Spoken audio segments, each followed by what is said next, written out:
Hey guys, and welcome to part 23 of my Let's Play of the PlayStation 2 and Wii version of Sonic Unleashed. So we've been doing a bit of cleanup over the last few parts. In part 21, we went through a bunch of Gaia Gates and we unlocked a bunch of missions. And in part 22, we went and played those missions, and in turn we got enough medals to unlock another door in the Gaia Gate over in Shamar. The thing is, welcome to my least favourite room in the entire game when it comes to the Gaia Gates. This one is so boring. It's like Restless Coastside, only worse. And just as long, if not longer. Firstly, try to avoid doing that. Try to avoid running off the edge. So here's what we're doing. Everything involves around moving this platform using this, what I'm going to call a turntable, but I don't actually know what you call these things. A spinning lever. Maybe we can just call it that. No, I prefer turntable. So if you spin that around and actually dash jump over here and you get a key, and now we've unlocked a mission in Adabat. But there's still plenty of other items, and they all, well, most of them now involve this platform.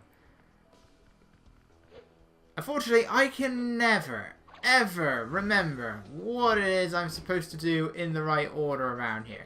Hence why I'm fumbling around right now. I can never remember what I'm supposed to do next. So let's try moving the platform around.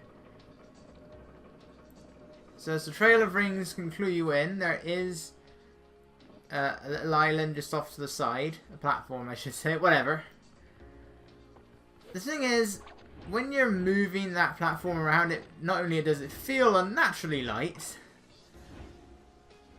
when it reaches a turn, it turns so quickly, and you gotta have it very specific so that Sonic doesn't just fall off the edge when he tries to step on it. Especially when it also involves an iron crate at the other end. Once again, see, only now I'm getting illustration 3. Once again, I have to turn into Sonic. Oh, yeah, we're churning in. I have to turn into Sonic, and now wait forever for him to transform back, after which I then need to put this crate onto the platform. Right, then need to turn back to Sonic, light speed dash again, wait a while for him to transform again, and then move, and then head back to turn the turntable.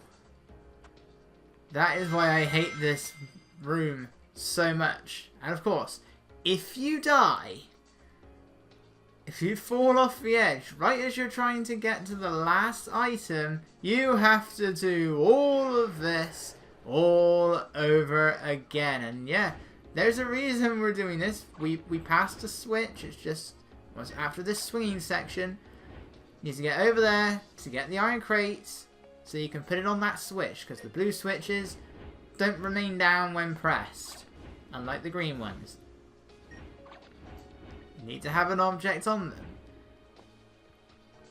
and that will then trigger another platform, which we then need to go back over to where that beam of light is again. Which granted isn't that far away once you put the platform on the the box on the platform, but still.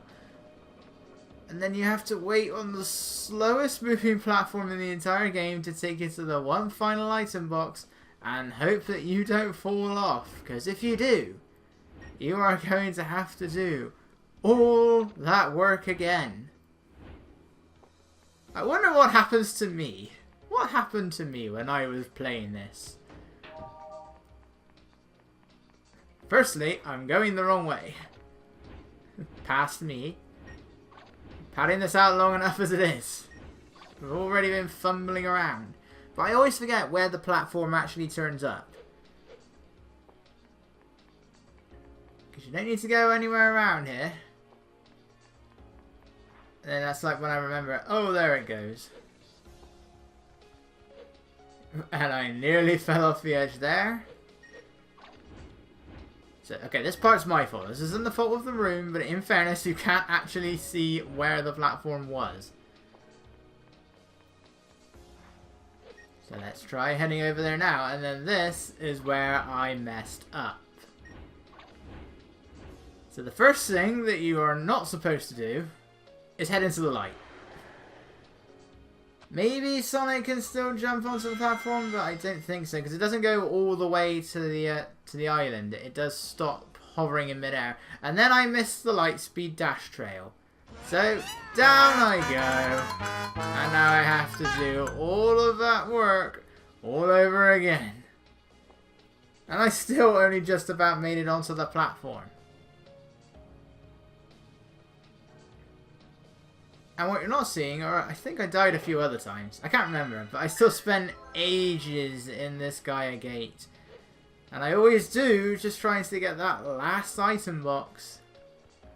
I hate it. I hate that mission. I hate that room. But it's finally done.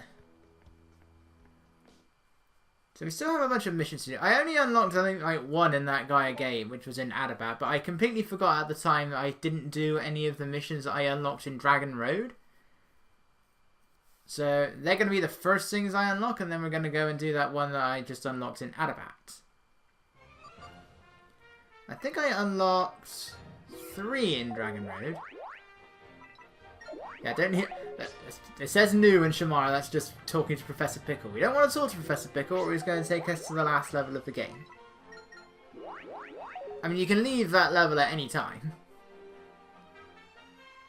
But we don't want to do that. So the first thing we have is Time Attack, Race for the Goal. Actually, I think I've unlocked several. I think at this point I'm on like 3 or 4 missions in Dragon Road. I can't remember. Yeah, I think we've got like 4 missions to do in Dragon Road at this point. Our first one is not very interesting, so I decided to take a specific direction. I didn't come across any item boxes, which has me kind of worried. But hopefully it just means that there are no item boxes in this mission. You'd think after the test playthrough, which I did not too long ago, that I'd remember where everything is, but no. So this mission is just Dragon Road again. It's the whole thing. It isn't like that one in Rooftop Run where it suddenly changes at the end. It's the exact same level. So I thought I'd do something different. I thought I would take the right path, hoping that there's nothing on the left path. Which I don't think there is, especially given that there was already one there in the regular mission. Just try not to do that. I haven't been down this path since like my first playthrough. Yeah, sometimes that happens when you hit an enemy with a shield. Where you boost into him. I don't know why. But yeah, so I thought that I'd just see what that route was like. What's the one on the very far right? And it turns out even that likes to split into 2 parts every once in a while. And I completely missed the gate. That tiny weeny little gap. Thankfully, there's just enough. I have just enough time to get to the next gate. Using the dash pad, I barely made this. And now we're okay. I did manage to do all of this in one go, surprisingly. But yeah, take the left path with the Lightspeed dash trails. You're better off for it. But the rest of this is all exactly the same. There's nothing new here whatsoever. I still find it odd how Rooftop Run is exactly the same and then suddenly the end is different, but at least it's something different. This is just Dragon Road as a whole again. It's a good thing I made this, which very often I don't, otherwise I definitely would have failed.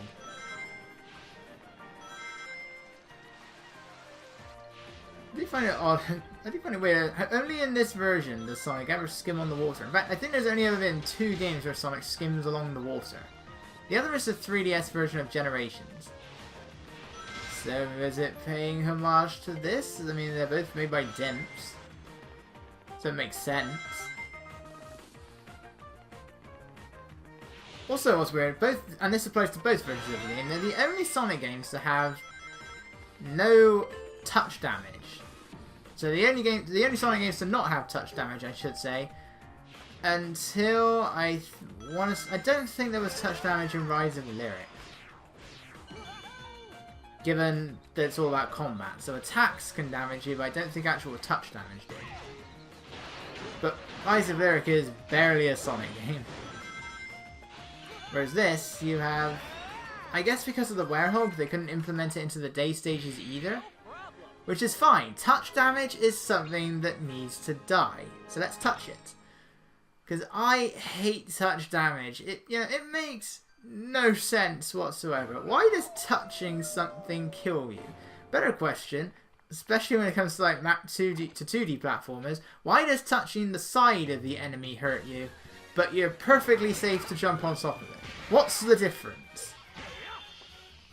Why can't Mario run into a Goomba, but he's perfectly safe to jump on it? What is in his shoes?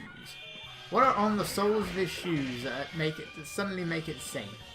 Why is Sonic perfectly capable of rolling into an enemy and not running into them? What difference does it make?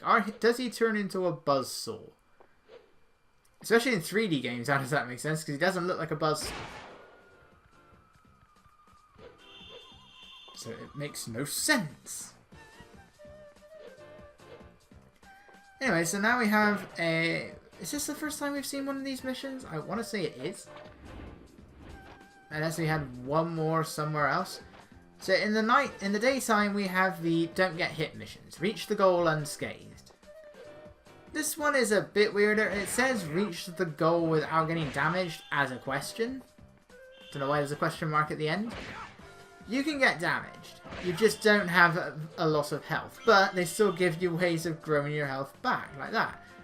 I just collected that set of rings, so now I got a lot of health again. I don't know if it's any different if you haven't really been collecting a lot of Gaia Force. So maybe your health might be a bit lower, but even then, given the amount of times you have to stop and defeat the enemies, you're still collecting a lot of Gaia Force anyway, even if you're not collecting the item boxes or breaking the jars. You're not getting as much, but most of the Gaia Force you collect still comes from the enemies, so it's not going to make that much of a difference, I don't think. It's like my health is pretty high now. I mean, I guess one difference would be that you can't die in these missions. Right, we have to fight this guy again, but thankfully this time, because I can't die, I actually have Unleashed. Don't even need the Earthshaker, that attack works perfectly fine. Don't know if you have to hit him 3 times and use it, or 2 times and use it. I would recommend 3. Just so you can be sure. Yeah, that's all you're doing. These missions are very simple because you're going to actually get hit. You have still got to be careful when there's a lot of enemies ganging up on you, because I have died doing that in that opening section of the mission. But other than that, that is very simple. Because you can actually get hit. So I've still got almost 1,000 Gaia Force. Not many breakable objects. Some, sure, but not many. And the item box for that mission, I think, is in the exact same place as one of the ones that was in Path to Darkness. They weren't feeling imaginative that day. What I decided to do here is just get the item box at the very end of the level and then worry about attacking everything, because when I did this on the test playthrough, I completely forgot the item box. I was so busy fighting, and literally I was still... Because I think the final enemy in this mission as well are a pair of Titans. And literally I saw the item box, I was like, oh my god, because the Titan was in its death animation. I grabbed it while the last Titan was in its death animation. And these aren't like these aren't like the regular stages. Once that counter reaches 40, everything, you just freeze in place and the mission ends. So I had to rush over and grab the item box while that Titan was in its death animation. Oh, I hate Dark Masters, especially... I mean, these guys aren't as bad as the Lightning and Fire Masters, but they're still annoying because they don't really have any attacks bar hitting you with the staff, so they teleport a lot more than the other ones do. I mean, it's still less annoying than the Lightning Masters who teleport and then immediately shoot a lightning bolt at you. But it's still really annoying regardless. Yeah, this is where... So it was when that one at the back, or this one, whichever I defeated first, was in its death animation. I had to rush over and grab the item. Stop wasting my Unleashed mode, Titan. Sometimes they tend to have an extended animation as they're coming out of the ground, and sometimes they don't. Can't explain why, but they do. Come on, when the game freezes at the end, I don't get the Gaia Force from this guy. Like that. I can just see it at the side there. Let me pick it up. Nope, not allowed to pick it up. I think there's 4 Battle Royales in total. That's our second one. The last one... Ooh, I hate the last one. The last one is practically a level. I mean, they're all set. It is set in one of the levels, but it's so long. So, that time we fought 30, I think. Holoskull we fought 40. And we have another one in Jungle Joyride that I don't remember the number of. Can you guess where the last one is? We still have 1 stage left. But collecting the item box in that stage unlocks another Dragon Road daytime mission. And it's another time attack. The difference being that this one takes place in an original bit of level design. I think we come here twice. There's a ring collecting mission here as well. Don't know what the point of the barriers are. Why build that if you can't go anywhere? It might maybe... There's a whole path over there. It just leads to nowhere. See, that's where I really do think that these are old level designs that didn't have... They were levels being designed. They just didn't have time to put them into the game. So they use them for these missions, but sometimes the level still isn't quite finished. Ow.